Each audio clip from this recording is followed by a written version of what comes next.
नमस्ते दोस्तों। आज हम आपके साथ एक अनोखी और सीखने योग्य कहानी साझा करने जा रहे हैं।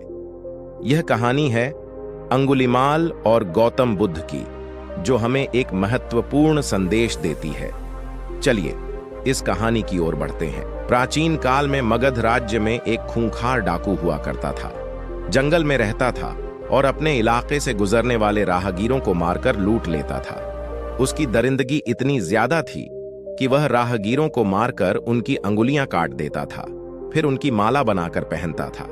इसी वजह से उसे अंगुलिमाल डाकू कहते थे। अंगुलिमाल का इलाके में बहुत खौफ था। एक बार गौतम बुद्ध अपने शिष्यों के साथ उस राज्य में विहार कर रहे थे। वह एक गांव में पहुंचे और रात्रि विश्राम किया। वहां के लोगों में एक अलग तरह का खौफ था।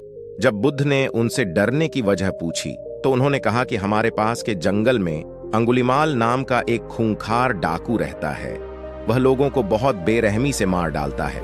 यहाँ और आसपास के गांवों के कितने ही लोगों को वह मार चुका है। बुद्ध ने श्रावकों से कहा कि वह उस खूंखार अंगुलिमाल डाकू से मिलना चाहते हैं। तब लोगों ने बुद्ध को उसके पास जाने से मना कर दिया।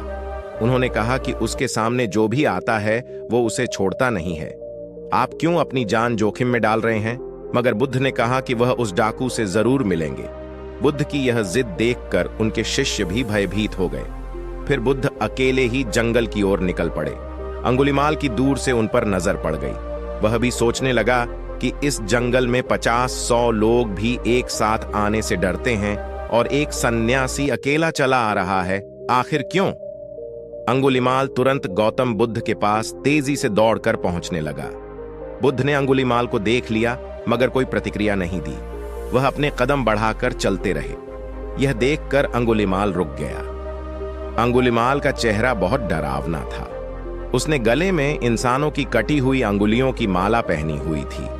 उसकी आंखों में वहशीपन झलक रहा था, मगर बुद्ध के चेहरे पर बिल्कुल भी डर का भाव नहीं था। अंगुलिमाल ने बुद्ध से कहा कि हे सन्यासी, तुम्हें मुझसे डर नहीं लगता क्या? मैंने न जाने कितने ही लोगों को मौत के घाट उतारा है। मेरे गले में लटकी यह माला इस बात की गवाह है। बुद्ध ने बड़ी शालीनता से उसका उत्तर दिया। उन्होंने कहा कि तुझसे भला मैं क्यों डरूं? यह बात सुनकर अंगुलिमाल का क्रोध और बढ़ गया। उसने कहा, मैं चाहूं तो अभी तुम्हारी सिर धड़ से अलग कर दूं। बुद्ध बोले कि मैं तुझ जैसे कायर से नहीं डरता। मैं उससे डरूंगा जो वास्तव में ताकतवर है। अंगुलिमाल अचरज में पड़ गया कि आखिर ये किस खेत की मिट्टी से बना है। उसने बुद्ध से कहा कि शायद तुम्हें मेरी ताकत का अंदाजा नहीं है।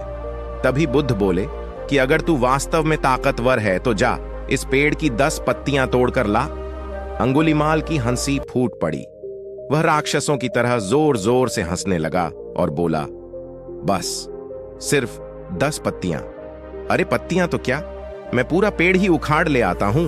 बुद्ध ने कहा कि पूरा पेड़ उखाड़ने की कोई जरूरत नहीं है, सिर्फ उसकी 10 पत्तियां तोड़कर लाओ।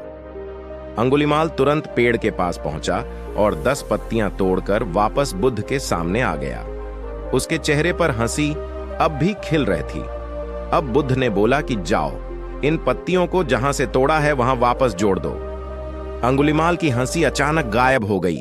उसने कहा, यह कैसे हो सकता है? एक बार टूटने के बाद पत्तियां वापस कैसे पेड़ से जुड़ सकती हैं? फिर बुद्ध ने अंगुलिमाल से कहा कि उस चीज को तोड़कर कोई ताकतवर नहीं होता जिसे वापस न जोड़ा जा सके। तू इंसान का सिर धड़ से अलग कर सकता है, लेकिन उसे वापस नहीं जोड़ सकता। असली ताकत तो उसमें होती है जो टूटे हुए को वापस जोड़ दे। अंगुलिमाल के चेहरे के तोते उड़ चुके थे। बुद्ध की बातें सुनकर वह चुप हो गया था।